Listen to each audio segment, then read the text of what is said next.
Hey guys, my name is Zach Smith, and here are 4 reasons why you should invest in real estate today. Get it then double in. Get it then double in. Get it then double in. Get it then double in. Mama, she fell for a real boss. Number 1, cash flow. Cash flow, cash flow, cash flow. Something when you are investing in real estate where you don't really get with stock is cash flow.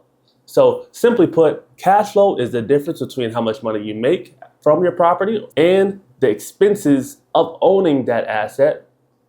That difference is what you get to keep at the end of every month or at the end of every year, and that is known as cash flow. So a simple example, you're making $5,000 from your property. All of your bills, your mortgage, your utilities, everything when it comes to maintaining that property comes to $4,000 per month. You get to pocket that $1,000 difference every single month. The beauty of that is that once you acquire enough properties, or you kind of scale a portfolio, or you find different ways to manage your expenses where you're not spending as much to own and manage that property, that number can grow pretty significantly. And a lot of folks use that number as a way to retire early. If you're able to get your cash flow to $5,000 per month across 4 or 5 properties, maybe 2 or 3, you can essentially replace a typical 9-to-5 income with only a handful of properties. You don't need millions and millions of dollars of properties to really escape your 9-to-5 job. It takes a lot of work and that takes time, but that definitely is one main benefit where you don't really get with stocks. Another aspect that folks don't really think of when it comes to that cash flow is retirement. Let's say you are planning on using an investment property for retirement, or you're looking at possibly doing it the traditional stock way where you own stocks for a very long time, you cash out, and you use that lump sum to live off for the remainder of your years. The problem with that strategy as far as retirement goes, the stock version of that, is you have to predict how long you're going to live, which is extremely difficult and can cause a lot of stress in retirement. An example of this, just so you have some idea of numbers, let's say you have $1 million in stocks that you've accumulated over 40 years, 30 years of your hard work. From there, once you retire, let's say you have $1 million and you're looking, you say, okay, I can live off of $100,000 per year. If you were to have $1 million in stocks and you cash out, that would give you 10 years to live. So you're literally predicting that you are going to live for 10 years. And with that, in those later years, maybe the first couple of years you don't feel it, but in year 6, year 7, you're really looking at that number and kind of tragically hoping you don't outlive your money. And this is a reality for a lot of Americans not having enough retirement funds simply because that they're predicting that they're going to live for X amount of time. Medicines are getting better. They're living for longer, or more healthy individuals. And there's a lot of stress around their spending because they have this finite amount of dollars that are meant to fund their lifestyle after retirement. Now, the opposite side of that with real estate. Let's say you had a portfolio of properties that were paid off and they're paying that same $100,000 per year. The beauty of real estate is that once you own it, there's no limit. There's no time limit of how long you have to own that property. You could own that forever and have it put into a trust and passed down to your next generation. So the income from that property is coming in perpetuity. There is no limit as to how long that cash flow is going to go for. As long as you're maintaining the property and your tenants are happy, they're going to continue paying the rent, paying you, so that you're not stressed about how much funds you have in retirement, and really making sure that you're able to live as you would like and be as comfortable as you would like to be in your retirement age.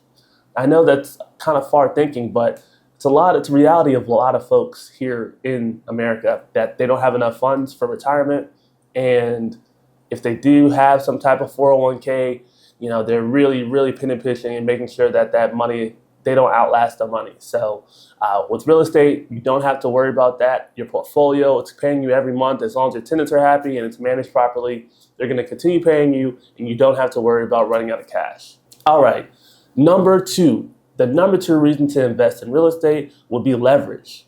One of my favorite things about investing in real estate is that you don't have to have all the money to purchase a property. If you see a great opportunity, you can get into it as low as 3.5%, which is absolutely crazy. So just to give perspective, let's say there is a $200,000 house If you were to buy $200,000 worth of stocks, you would have to come out of pocket $200,000 and purchase whatever stock that you would like. Whereas with real estate, you're able to use 96.5% of the bank's money to purchase that exact same property and have the same amount of assets at the end of the day. So let's say $200,000 property is available. You can purchase that property coming out of pocket anywhere between $5,000 to $10,000 in down payment, and there's certain ways to be able to get closing cost assistance as well. And so with that, you're able to purchase that exact same amount of assets, $200,000 worth of assets, and come out of pocket only $5,000 to $7,000. Absolutely amazing. And in that example, let's say you bought $5,000 worth of stocks and it goes up 10%, you make $500, which is fantastic. But let's say controversially, you bought a property worth $200,000 and you put $5,000 down. If that same property goes up 10%, you made $20,000 for that same appreciation. Absolutely insane. So one of my favorite things about being a real estate investor is that I am able to leverage and use the bank's money to purchase these assets to help my financial statement at the end of the day. Number 3, tax benefits. The tax law and tax code is literally designed to benefit homeowners and real estate investors. The reason for that a lot of people don't really know is that as a real estate owner and investor, you're creating a lot of jobs for a lot of individuals.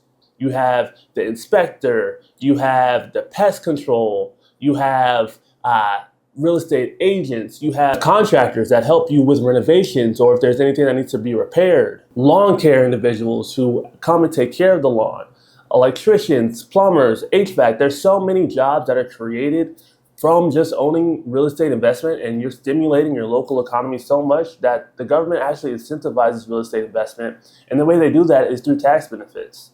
So you are able to write off a large portion of your mortgage interest, your property taxes, and those do come in handy when it comes tax season. So you do get a large tax break. You're able to get quite a large refund or credits just from owning real estate. So that is a huge benefit, which a lot of folks, they don't intend on actually making money on real estate. Some of the higher level players in the game, they're simply purchasing for tax benefits. They're trying to find ways to decrease their income, their taxable income at the end of the year. And they're doing that through purchasing real estate. And the tax code is literally designed for folks to be able to benefit off of that. And you should too. Last but not least, number 4. The 4th reason and benefit of investing and owning real estate is that as time goes on, especially if you have tenants in your property, they are paying down your mortgage. What that looks like. So a mortgage, for those who don't know, it's essentially a loan. It's a loan that the bank gives you to own and purchase that property. A little bit of what we mentioned a little bit earlier, number 2, with leverage. So when you do purchase a property, you do have to come with a down payment. And then with that, you get ownership of the property and the bank puts their money in and you pay the bank back over time. If you have a tenant in the property, they are paying you while you pay the mortgage. Technically, they are actually paying the mortgage because you're not living there. And if you are, you're living there for cheap or for low. With that, the tenant is paying down your mortgage while you maintain ownership. So with that, as time goes on, you're seeing the balance that you owe the bank go down and down. And a lot of markets in the United States, they see appreciation. So that gap gets further and further of how much you owe from your tenant paying down the property every month. And your property may appreciate slightly every year, 2, 3, 4, 5% every year. And over time, that difference is quite wide. And that money, the difference between what you owe on your property and the value of the property, is called equity. And that equity is yours to keep if you were to sell. And there's various different methods to actually tap into that money as well, a little bit for a different video. But that is your net worth increasing as the mortgage goes on, as the time goes on, and that tenant pays down that balance. You are becoming wealthier and wealthier because the asset is increasing in value and your equity is increasing, which is really what's counting towards your personal balance sheet. So that is number 4. Very similarly, I'll say 4.5, which is pretty much in that same vein that I mentioned there, is appreciation. The longer you own a property, I'm here in the DMV, so that there is a lot of appreciation. Folks who bought properties in 2020, 2021 are seeing just an excellent amount of appreciation in their properties, and that money is theirs to keep if they were to sell. Especially if you live there for 3 to 5 years, you are not taxed on the sale of that property. So that money is for yours to keep if you were to sell. Alrighty guys, so those are my four and a half reasons of investing in real estate. Link down below if you would like to have a consultation. I am a licensed Maryland realtor, so if you would like to purchase, let's have a conversation. All right, my name is Zach Smith, and I'm out. Get it then double in. Get it then double in. Get it then double in. Get it then double in. Mama, she fell for